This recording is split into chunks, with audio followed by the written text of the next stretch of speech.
Hello viewers, welcome to the BB kitchen world. This is Mahi. So ఈరోజు నేను వాంగిబాత్ ఎలా ready చేయాలో చేస్తున్నానండి. సో ఎలా చేయాలో చూద్దాం రండి. సో ముందుగా ఒక ప్యాన్ పెట్టేసుకొని అందులో కొంచెం ఆయిల్ వేయాలి. అది వేడెక్కిన తర్వాత బ్రింజాలు ఉన్నాయి కదా, పీసెస్ కట్ చేసేసి అవి కొంచెం మగ్గనివ్వాలండి. ఎందుకంటే ముందు మనం జీలకర్ర ఆవాలు వేసామంటే అవి తొందరగా మాడిపోతాయి అన్నమాట. సో వంకాయలు కొంచెం మగ్గిన తర్వాత అవి సైడ్కి పెట్టేసేసుకోవాలి. అందులో కొంచెం ఆవాలు, తర్వాత జీలకర్ర, కొంచెం శనగపప్పు, ఉద్దిపప్పు, కరివేపాకు, ఎండుమిర్చి ఇవన్నీ వేసుకోవాలి. తర్వాత కొంచెం జీడిపప్పు కూడా వేసుకోవాలండి. నేను వంకాయలు పక్కకు తీసి పెట్టుకున్నానండి, ఎందుకంటే అవి మాడిపోతాయి కాబట్టి.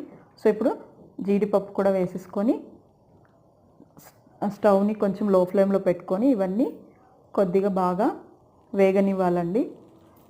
వేగిన తర్వాత మళ్ళీ మనము ఈ విధంగా వేగాలి. కొంచెం వేగాక ఈ వంకాయలు ఉన్నాయి కదా, ఇది చింతపండు రసం రెడీ చేసి పెట్టుకోవాలి. సో రెడీ చేసి పెట్టిన తర్వాత అందులో మళ్ళీ మనం వేయించిన వంకాయలు బ్రింజాలు ఉన్నాయి కదా, అది వేసేయాలి. తర్వాత చింతపండు రసం వేసేసేయాలండి. ఇప్పుడు అది కొంచెం బాయిల్ అయిన తర్వాత తగినంత ఉప్పు, తర్వాత కొంచెం కారము వేసుకోవాలి.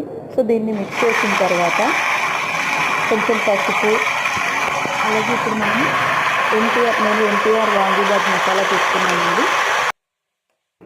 సో ఎన్టీఆర్ వాంగిబాత్ మసాలా వేసానండి. ఈ విధంగా మనకు వాంగిబాత్ అనేది తొందరగా ఈజీగా రెడీ అవుతుంది. ఇప్పుడు మనము వైట్ రైస్ని ఇందులో మిక్స్ చేసేసుకున్నామంటే మనకు వాంగిబాత్ అనేది రెడీ అవుతుందండి.